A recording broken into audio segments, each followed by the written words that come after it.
kalau kenasaban, kalau nasab tertinggi dibandingkan nasab yang lain, ya nasab ke Rasul. Kalau untuk pribadinya, dia yang punya nasab Nabi, nasab ke Nabi, keuntungan hanya buat dirinya.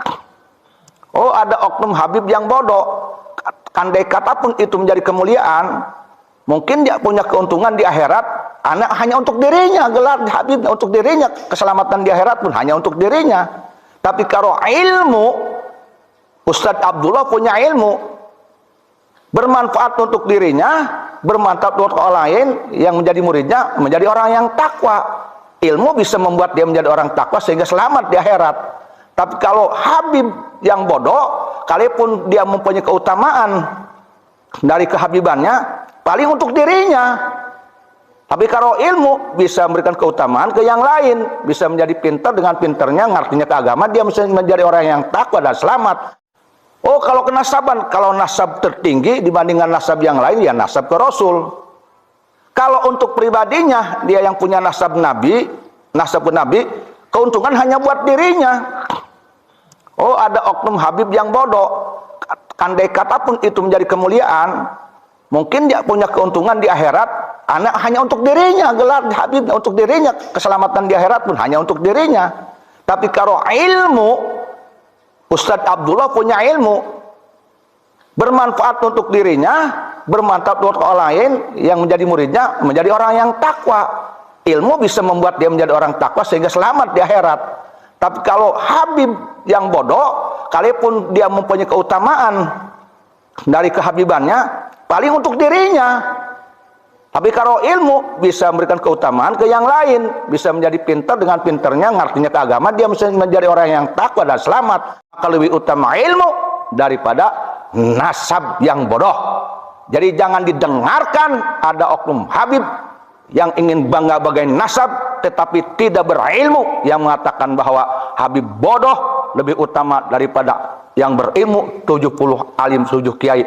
Itu pembodohan. Itu bukan qala Rasulullah, itu pendapat ulama, beberapa ulama, bukan jumhur ulama, bukan konsensus. Boleh ditolak, ya, boleh ditolak. Oh, hati-hati, pembodohan, jangan gentar. Siapa dia dzurriyyah Rasulullah? Apakah hanya Habib? Tidak. Dari dzurriyyahnya Wali Songo itu yang 9, melahirkan itu dzurriyyah Rasulullah Muhammad sallallahu alaihi wasallam. Bahkan dari dzurriyyah Wali Songo itu ada yang satu orang, ada yang berdarah Sayyidina Hasan dan ada yang berdarah Sayyidina Husain. Satu orang dari dzurriyyah Wali Songo. Khususnya dari dzurriyyah Sunan Giri, dari dzurriyyah Syekh Datuk Kafi, bahkan dari dzurriyyah Sunan Giri dan Syekh Datuk Kafi, itu nasabnya ke Syekh Abdul Qadir Al-Jailani. Dan dalam dirinya itu saudara Syekh Abdul Qadir. Dan di dalam dzurriyyah Wali Songo ada yang berdarah Sayyidina Husain saja, tidak Sayyidina Hasan. Ada yang berdarah Sayyidina Hasan, tidak Sayyidina Husain. Tapi ada juga yang satu orang berdarah Sayyidina Hasan wa Sayyidina Husain, Al-Hasani Al-Husaini Asy-Syarif As-Sayyid. Dan di dalam dzurriyyah Wali Songo ada yang berdarah Sayyidina Husain saja, tidak Sayyidina Hasan. Ada yang berdarah Sayyidina Hasan, tidak Sayyidina Husain. Tapi ada juga yang satu orang berdarah Sayyidina Hasan wa Sayyidina Husain, Al-Hasani Al-Husaini Asy-Syarif As-Sayyid. Tapi kalau Habib itu rata-rata hanya berdarah dari Sayyidina Husain. Apakah semuanya mulia? Mulia. Kalaupun Habib ini benar dzurriyyah Rasulullah, kalau takwa mulia. Syarif kalau takwa mulia. Sayyid kalau takwa mulia. Ya. Mengapa keturunan Wali Songo tidak tercatat di salah satu lembaga yang mengaku lembaga dzurriyyah? Karena di zaman Belanda, Belanda ketakutan terhadap dzurriyyah Wali Songo yang menjadi ulama, yang menjadi pribumi, yang jika mereka diketahui oleh masyarakat itu dzurriyyah Rasulullah, bahkan dari darah Sayyidina Hasan dan Husain, maka masyarakat akan anut ke keturunan Wali Songo. Mengapa keturunan Wali Songo tidak tercatat di salah satu lembaga yang mengaku lembaga dzurriyyah? Karena di zaman Belanda, Belanda ketakutan terhadap dzurriyyah Wali Songo yang menjadi ulama, yang menjadi pribumi, yang jika mereka diketahui oleh masyarakat itu dzurriyyah Rasulullah, bahkan dari darah Sayyidina Hasan dan Husain, maka masyarakat akan anut ke keturunan Wali Songo. Dan ketika dianut oleh masyarakat kepada keturunan Wali Songo, sementara keturunan Wali Songo rata-rata melawan Belanda, anti antek Belanda, maka nanti Belanda akan mudah dikalahkan. Makanya banyak yang sentimen, sehingga Dzurriyyah Wali Songo tidak dicatat. Bahkan keturunan Wali Songo itu lebih utama menurut saya, karena bukan hanya dia banyak berdarah Nabi Muhammad dari Sayyidina Hasan Hussein, tetapi dia darah raja, darah bangsawan, darah pejuang. Catat itu. Dan tidak ada keturunan Wali Songo yang pengkhianat negara Republik Indonesia semenjak zaman Belanda, insya Allah sampai sekarang. Paham? Catat, buka sejarah. Ada oknum Habib yang seolah-olah sentimen kepada Umaro dan sentimen kepada ulama yang dekat dengan Umaro, seolah-olah itu Umaro, itu ulama yang dekat dengan Umaro seolah-olah buruk di matanya, jelek di matanya. Awas, ini provokasi, ini mengadu domba agar rakyat benci kepada Umaro, agar rakyat benci kepada ulama yang dekat dengan Umaro. Tidak semua orang atau oknum ulama yang jauh dari Umaro itu baik, tidak semua. Bahkan menurut Syekh Wahab Asy-Syarani dalam kitabnya, orang atau oknum ulama yang menjauhi Umaro termasuk orang bodoh. Itu menurut Syekh Wahab Asy-Syarani. Jadi harus dibedakan, apakah ada menurut kitab itu ulama yang buruk? Ada. Yang bergaul dengan Umaro memang ada. Tapi tidak semua ulama yang dekat dengan Umar itu buruk, tidak. Tergantung pribadi masing-masing, tergantung niat orang itu. Sementara niat orang itu tidak ada yang tahu kecuali Allah. Dan pribadi, kita jangan melihat dia dekatnya ke Umar, lihat dulu bukti-bukti dia pengkhianatannya ada, tidak. Bismillahirrahmanirrahim, kitab Tanbihul Mughtarin karangan Sayyidina wa Maulana Arif Billah Syekh Abdul Wahab Asy-Syarani.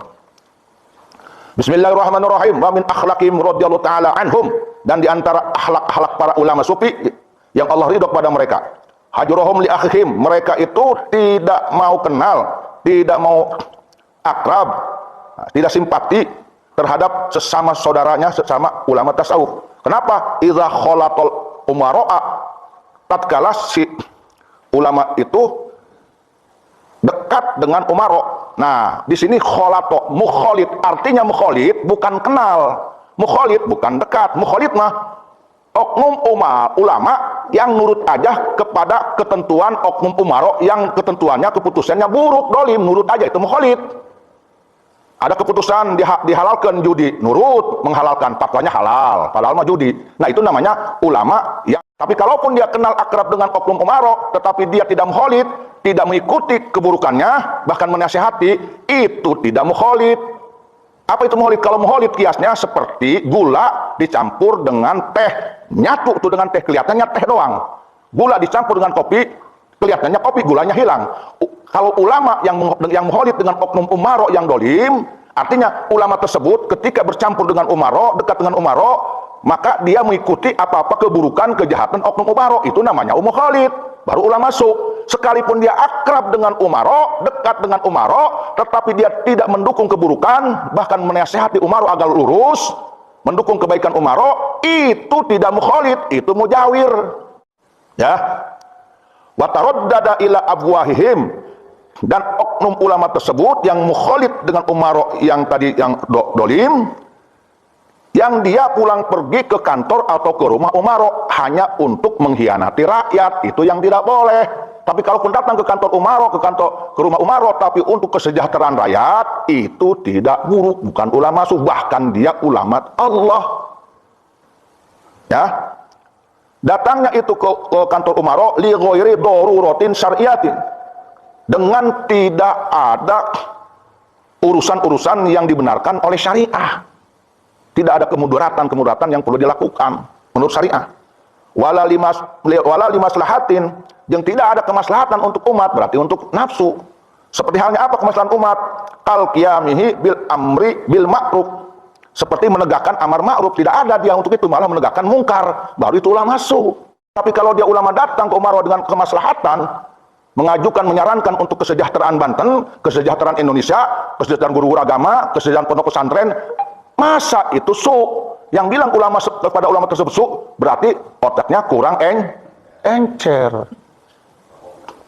kurang ngopi, atau malena hayang nyandung teu izin ku salah pemajikan eta meureunna. Frustasi eta oknum ulama nu kitu eta. Ulama sekalipun dia oknum ulama yang jauh dari umaro, tetapi dia menjadi penjilat bohir, menjadi penjilat penghancur negara Indonesia, diberinya receh menjilat, maka sama saya dia itu ahli neraka di dalam neraka jahanam wadiyat tadi habhab. Paham? Betul dia tidak dekat kepada umaro, tetapi dia dekat kepada bohir, dekat kepada oknum konglomerat yang mendandi dia untuk demo mencaci maki orang, dikasih picis, itu juga penjilat, sama itu bagiannya di neraka jahanam. Paham? Mantap ngajinan bener guys. Jadi jahanam haihab itu lain ngan yang seukur jelema nu takabur nu sombong, lain ngan yang seukur oknum ulama anu ngabela oknum umaro anu jahat. Tetapi sekalipun eta aya oknum ulama nu teu deukeut jeung umaro cek manehna suci, tapi tunduk karena konglomerat jahat nu ngancurkeun negara Indonesia, nu ngancurkeun rakyat Indonesia, sarua eta penjilat, sarua bae eta maneh ge di neraka. Jadi kesimpulannya, tidak semua oknum ulama yang jauh dari umaro itu suci, itu benar. Bahkan dia menjadi banyak yang oknum yang munafik gitu. Dia benci ke umaro, tapi proposal diajukan ke umaro, duit datang pangheulana panglobana, pret. Paham? Ngomong naon dia, serok.